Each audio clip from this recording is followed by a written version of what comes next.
বাংলাদেশ মুসলিম ঐক্য পরিষদের ব্যানারে একটা বিপ্লব তৈরি করতে চাই। শরীয়তপুরীকে সাথে নিয়ে কারা কারা থাকতে রাজি আছেন? আল্লাহু আকবার। আমার নবী বললেন, ও আমার সাহাবীরা, আমি হাত রেখেছি, আমার হাতের উপরে হাত রাখো যতক্ষণ পর্যন্ত ওসমানকে জীবিত ফিরত না দিবে, ততক্ষণ পর্যন্ত আমাদের আন্দোলন চলবে, সংগ্রাম চলবে, লড়াই চলবে। যদি এক ওসমানকে ওরা শহীদ করে, প্রতিটি এক একজন ওসমানের বদলে এক একজন কাফেরকে কচু কাটা করে ফেলবো আমরা।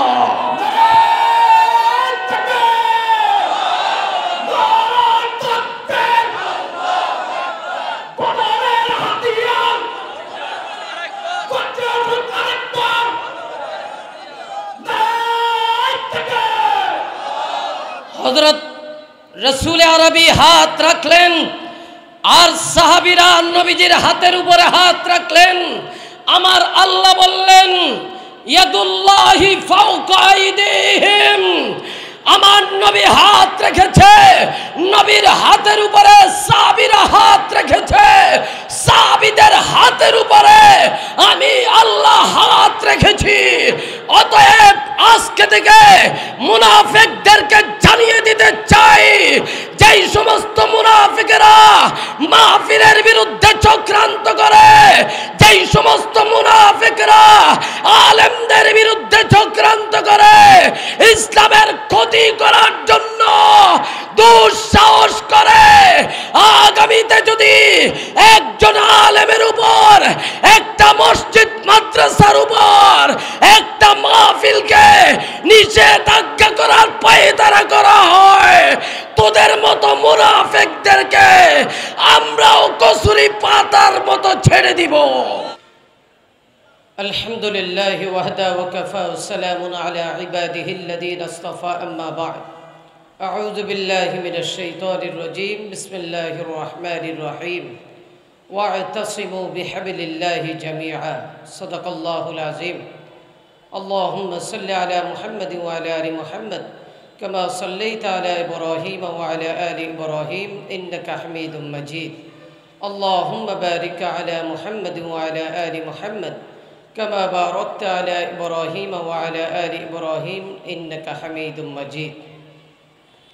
বাংলাদেশ মুসলিম ঐক্য পরিষদ কর্তৃক আয়োজিত আজকের এই সিরাত মাহফিলের মহতারাম প্রধান অতিথি মুজাহিদে মিল্লাত আল্লামা মুফতি ইমাদউদ্দিন সাহেব বারাকাল্লাহু ফি হায়াতি, আজকের প্রধান আলোচক অত্যন্ত প্রিয় ভাই মাওলানা আব্দুল খালেক শরীয়তপুরী হাফিজাহুল্লাহ। ইতিপূর্বে অত্যন্ত চমৎকার বয়ান করেছেন শ্রদ্ধেয় চাচাজান মুফতি মাজহারুল ইসলাম রাশিদি, বন্ধুবর মাওলানা আব্দুল কাইয়ুম সাহেব সহ সংগঠনের ব্যক্তিবর্গ। আজকে বাংলাদেশ মুসলিম ঐক্য পরিষদ এটা আপনাদেরকে একটি মেসেজ দিতে চাচ্ছে যে আমরা মত পার্থক্য করে, খুঁটিনাটি বিষয় নিয়ে নিজেদের ভিতরে উগ্রতা তৈরি করে, নিজেদের ভিতরে আমরা খুঁটিনাটি মুস্তাহাব বিষয় নিয়ে অনেক মারামারি করেছি, কাটাকাটি করেছি, হিংসা বিদ্বেষ করেছি।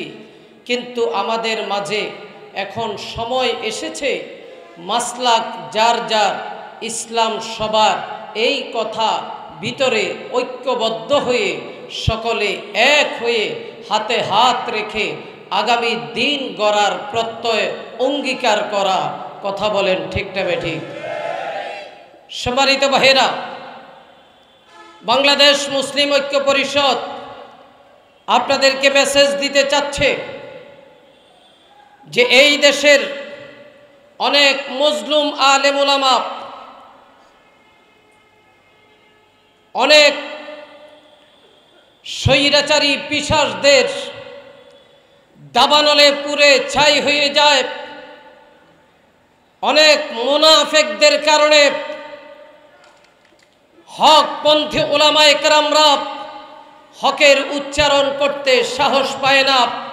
যদিও হকের উচ্চারণ করে তখন এই হকপন্থী উলামায়ে কেরামের কণ্ঠ নালীকে সেই সমস্ত মুনাফিকরা ওই তৎকালীন কাফের বেঈমান ইহুদিদের সাথে ঐক্যবদ্ধ হয়ে এই উলামায়ে কেরামের কণ্ঠনালী স্তব্ধ করে দেওয়ার পরিকল্পনা করে।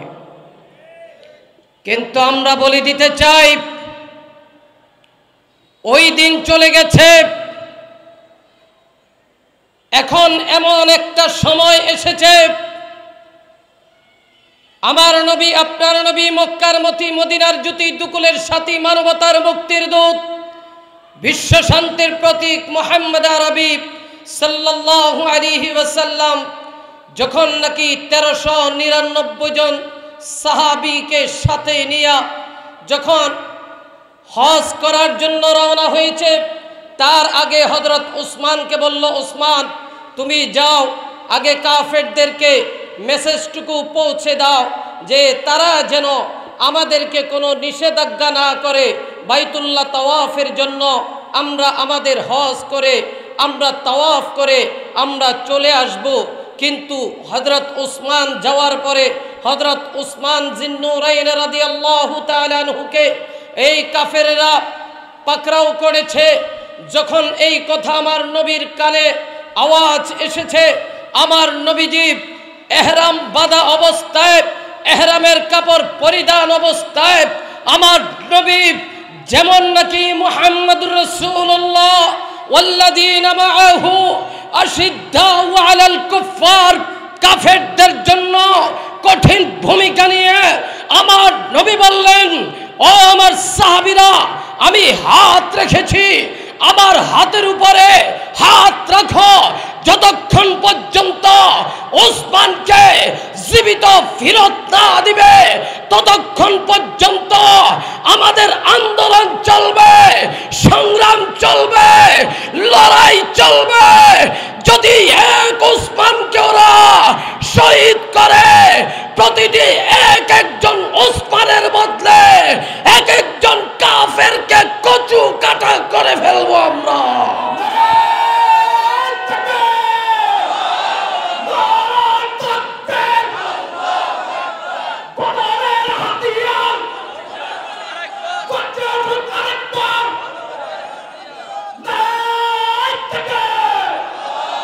হযরত রাসূল আরবি হাত রাখলেন আর সাহাবীরা নবীজির হাতের উপরে হাত রাখলেন। আমার আল্লাহ বললেন, ইয়াদুল্লাহি ফাওকা আইদিহিম, আমার নবী হাত রেখেছে, নবীর হাতের উপরে সাহাবীরা হাত রেখেছে, সাহাবীদের হাতের উপরে আমি আল্লাহ হাত রেখেছি। অতএব আজকে থেকে মুনাফিকদেরকে জানিয়ে দিতে চাই, যেই সমস্ত মুনাফিকেরা মাহফিলের বিরুদ্ধে চক্রান্ত করে, যেই সমস্ত মুনাফিকরা আলেমদের বিরুদ্ধে চক্রান্ত করে, ইসলামের ক্ষতি করার জন্য দুঃসাহস করে, আগামীতে যদি একজন আলেমের উপর, একটা মসজিদ মাদ্রাসার উপর, একটা মাহফিলকে নিষেধাজ্ঞা করার পায়তারা করা হয়, তোদের মতো মুনাফিকদেরকে আমরাও কসুরি পাতার মতো ছেড়ে দিব। কথা বলেন। অনেকে অজুহাত দেখায়, কয় মহল্লার ভিতরে মাইক দিছে কে? মহল্লা কি তোমার বাবার? কথা কন না কে? যখন মহল্লার ভিতরে ডিজে পার্টি হয় তোর চোখ কি কানা থাকে বেটা? মহল্লার ভিতরে ডিজে পার্টি দিয়া 5 তলা পুরা বিল্ডিং প্রকম্পিত করে, কান কি তোর বদির থাকে? কানে কি ডেক্সেডের বাড়ির আওয়াজ যায় না? রোগী থাকে না? অসুস্থ থাকে না? চোখের ট্রিটমেন্ট করো, চোখ কানা বেটা। যদি চোখ হয়ে যায় মাতাল, চলে যাবেন এশিয়া ডিজিটাল চক্ষু হাসপাতাল। কথা কয় নাকি? অন্যদিকে যাবেন, ওই কানা চোখ আরো কানা বানায় দিব। কথা আসতে বলেন কে? এই জন্য প্রায় বলি, যদি চোখ হয়ে যায় মাতাল, চলে যাবেন এশিয়া ডিজিটাল। কথা আসতে কোন কে? ঠিক না বে ঠিক? অতএব আমরা বলে দিতে চাই, শান্ত ছিলাম, শান্ত আছি, শান্ত থাকতে দেন, অশান্ত করবেন না। 2004 সাল থেকে এই ধুলাইপাড়ের মাটি আমার হৃদয়ের ঘাঁটি।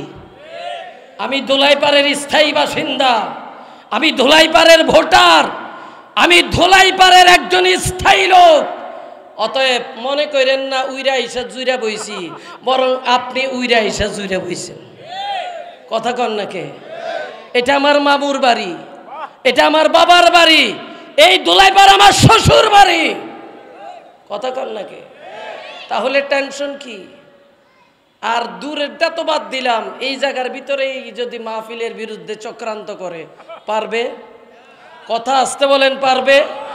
এই ধুলাইপাড়বাসী বহু দেখেছে বিপ্লবী সাহেব, আলহামদুলিল্লাহ হাতে নিয়েছি, তো সেই হাতকে মজবুত করে দুর্গমগিরি কান্তার মরুদস্তার পারাপার লঙ্ঘিত হবে রাত্রি নিশীতে, বিপ্লবী থাকে হুঁশিয়ার। অতএব পরিকল্পনা চক একে মুনাফিকি করে লাভ নাই। আসুন হাতে হাত রাখি, দিনের কাজ করি, ইসলামের কাজ করি। যেহেতু মিডিয়া ছায়া রয়েছে, সেই থেকে মিডিয়ার মাধ্যমে একটা মেসেজ দিতে চাই, আগামীতে সব আমরা একতাবদ্ধ হয়ে আমরা ইসলামী আন্দোলন সহ সবাইকে একটা বাক্সে দেখতে চাই। কি বলেন? ঠিক আছে তো?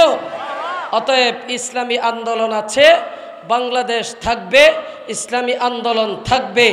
আমরা কারাগারে গিয়েছি, আমরা জেল খেটেছি, জুলুমের শিকার হয়েছি, রিমান্ডের মায়ের খেয়েছি, কিন্তু আমরা পচে যাই নাই। আমি বলতে চাই, এই দেশে বহু বক্তা দেখেছেন, বহু আলোচক দেখেছেন, আলহামদুলিল্লাহ এই মাঠে আমার উসিলায় আল্লামা মামুনুল হক সাহেবও বয়ান করছে, মুফতি সাখাওয়াত হোসেন রাজি সাহেব বয়ান করেছে, আল্লামা খালেদ সাইফুল্লাহ আইয়ুবী সাহেবও বয়ান করেছে। এই মাঠে উসিলা আমি অধম, কিন্তু আমি বলতে চাই, আজকে যাকে আপনারা দেখেছেন মাওলানা আব্দুল খালেক শরীয়তপুরী, পিছনে অনেকে অনেক গীবত করে, অনেক শেকায়েত করে, পরনিন্দা করে। ফেসবুকের কমেন্টের ভিতরে দেখা যায়, ফেসবুক দিয়া মানুষ যাচাই করা যায় না। কথা বলেন? যদি ফেসবুক দিয়া মানুষ যাচাই করা যাইতো, তাহলে এই দেশে মানুষ একটাও নাই, সব অমানুষের বাচ্চা। অতএব ফেসবুক দিয়া যাচাই করা যায় না, কারণ তার সামনে বলতে হয় না, কারণ তার পোশাকটা যেমন সাদা, আল্লাহ তাআলা তার দিলটাও দিয়েছে সাদা, এবং তার আমলটাও আমি নিজে নিজে যাচাই করে কথা বলছি। আমি মাজারুল ইসলাম রাশিদি সাহেব, মুফতি আব্দুল কাইয়ুম সাহেব এবং আমার এই সংগঠনের মহাসচিব মুফতি গোফরান ফরিদি সহ আমরা গিয়েছি ওনার হুজরা, ওনার কামরাতে গিয়েছি। আলহামদুলিল্লাহ সুম্মা আলহামদুলিল্লাহ, আমরা দেখেছি যে মাওলানা আব্দুল খালেক শরীয়তপুরী তিনি যে সত্যিকারের শাইখুল ইসলাম আল্লামা শাহ আহমদ শফি রহমাতুল্লাহি আলাইহি, আল্লামা জুনায়েদ বাবুনগরী রহমাতুল্লাহি আলাইহির খলিফা এবং যোগ্য উত্তরসূরি হিসেবে আগামীতে বাংলাদেশে এই ইসলামী আন্দোলন সহ বাংলাদেশ মুসলিম ঐক্য পরিষদের ব্যানারে একটা বিপ্লব তৈরি করতে চাই। শরীয়তপুরীকে সাথে নিয়ে কারা কারা থাকতে রাজি আছেন? আল্লাহু আকবার। আল্লাহ কবুল করুক, বলেন আমিন। অতএব আমরা দোয়া করি, আল্লাহ তাআলা হযরতের কণ্ঠের ভিতরে যে মধু দিয়েছে, সেই মধুর আকর্ষণে যেন আল্লাহ তাআলা হযরতের দীর্ঘ নেক হায়াত দান করে, এবং মিনাল জিন্নাতি ওয়ান নাস, এই দুই শ্রেণী থেকে, দুই শ্রেণীর অভিশপ্ত থেকে আল্লাহ যেন তাকে হেফাজত করে, বলেন আমিন। ওয়া আখির দাওয়ানা আনিল হামদুলিল্লাহি রব্বিল আলামিন। দেখা হবে, কথা হবে আপনারা কি আজকের মাহফিল পেয়ে খুশি না বেজার?